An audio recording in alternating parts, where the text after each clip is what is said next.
آج میری تقریر کا عنوان ہے حضرت صدیق اکبر کی شان اور ان کو حضور سے محبت۔ خطبہ کے بعد میں نے جس آیت کریمہ کی تلاوت کا شرف حاصل کیا ہے اس کا ترجمہ سماعت فرمائیں۔ جب آپ اپنے یار سے فرماتے تھے کہ غم نہ کھا، اللہ ہمارے ساتھ ہے۔ حضرات محترم، حضرت ابوبکر صدیق کا نام اور آپ کا نسب۔ حضرت ابوبکر صدیق کا اصلی نام حضرت عبداللہ ہے اور آپ کا لقب صدیق و عتیق ہے، اور آپ کی کنیت حضرت ابوبکر ہے، اور آپ کے والد صاحب کا نام ابو قحافہ اور والدہ کا نام ام الخیر ہے، اور آپ واقعہ فیل کے 2.5 سال بعد پیدا ہوئے۔ وہ صدیق اکبر جن کی شان میں حضور نے ارشاد فرمایا کہ مجھ پر جس کا احسان تھا میں نے سب کے احسان کا بدلہ چکا دیا صرف ابو بکر کو چھوڑ کر۔ اللہ رب العزت ان کو قیامت کے روز ان کے احسان کا بدلہ دے گا، اور جتنا فائدہ مجھے ابو بکر کے مال نے دیا اتنا فائدہ کسی نے نہیں دیا، اور اگر میں اپنا خلیل بناتا تو صرف ابو بکر کو بناتا اور کسی کو نہیں بناتا۔ حضرات محترم، اس بات سے ہمیں یہ بات واضح ہوتی ہے کہ ابو بکر تمام صحابہ سے افضل ہے، اسی لیے حضور نے ارشاد فرمایا کہ میں اپنا اگر خلیل بناتا تو صرف ابو بکر کو بناتا اور کسی کو نہیں بناتا، لیکن میں خود اللہ کا خلیل ہوں۔ حضرات محترم، سب سے پہلے اسلام کون لائے؟ بعض صحابہ اکرام تابعین فرماتے ہیں کہ سب سے پہلے اسلام حضرت ابو بکر صدیق لائے،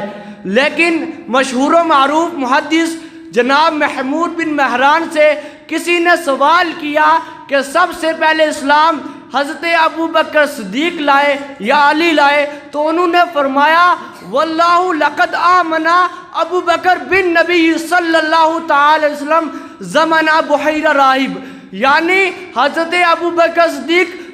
بحیرہ راہب کے زمانے سے ہی مسلمان ہو چکے تھے، اس وقت تو حضرت علی پیدا بھی نہیں ہوتے۔ حضرات محترم، بعض صحابہ اکرام تابعین فرماتے ہیں کہ سب سے پہلے اسلام حضرت ابو بکر صدیق لائے، بعض فرماتے ہیں سب سے پہلے اسلام حضرت علی لائے، بعض فرماتے ہیں سب سے پہلے اسلام حضرت خدیجہ الکبریٰ لائی۔ لیکن ان اقوال کی روشنی میں ہمارے امام اعظم ابو حنیفہ تحریر فرماتے ہیں کہ مردوں میں سب سے پہلے اسلام حضرت ابو بکر صدیق لائے، اور بچوں میں سب سے پہلے اسلام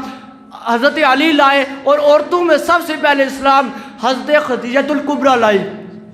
حضرات محترم، کس شان کا ایمان تھا حضرت ابو بکر صدیق کا کہ ایک مرتبہ ان کے بیٹے نے حضرت ابو بکر صدیق سے عرض کی کہ ابا جان، میرا آپ پر ایک احسان ہے، تو حضرت ابو بکر صدیق نے ارشاد فرمایا کہ اے میرے بیٹے، تیرا مجھ پر کیا احسان ہے؟ تو ان کے بیٹے نے عرض کی کہ ابا جان، جب جنگ بدر کا موقع تھا میں ابو جہل کی طرف سے لڑ رہا تھا تو آپ محمد عربی کی طرف سے لڑ رہے تھے، جب لڑتے لڑتے گردنیں کٹ کٹ کر گر رہی تھی تو میری تلوار کے نیچے آپ کا سر آ گیا، میں نے آپ کو اپنا باپ سمجھ کر چھوڑ دیا۔ یہ سن کر حضرت ابو بکر صدیق نے ارشاد فرمایا لو احدفت لی لم اصرف عنکا، اے میرے بیٹے، اگر تیرا سر میری تلوار کے نیچے آ جاتا میں تجھے اپنا بیٹا سمجھ کر چھوڑ نہیں دیتا، بلکہ تجھے دشمن خدا سمجھ کر تجھے قتل کر دیتا۔ وہ صدیق اکبر، ان پر جان قربان کیجئے کہ انہوں نے اپنے بیٹے کو بھی یہ کہہ دیا کہ اگر تم میری تلوار کے نیچے آ جاتا میں تجھے بھی قتل کر دیتا، تجھے بھی دشمن خدا سمجھ کر تجھے بھی قتل کر دیتا۔ حضرات محترم،